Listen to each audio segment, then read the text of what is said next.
ang dami-daming goals na dapat kailangan bawat taon ay naa-achieve yung goals mo na yon.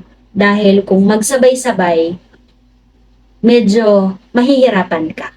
Kaya mas advisable na every year, dapat meron kang isa or dalawang goals na maa-achieve kada taon.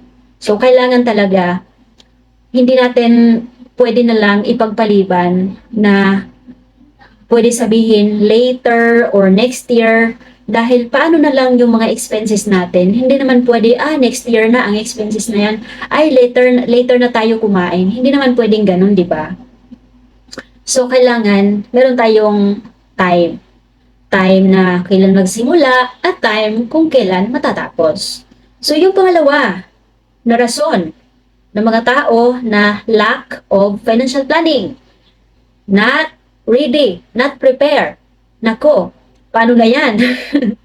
So, ready or not, you have to start to protect your future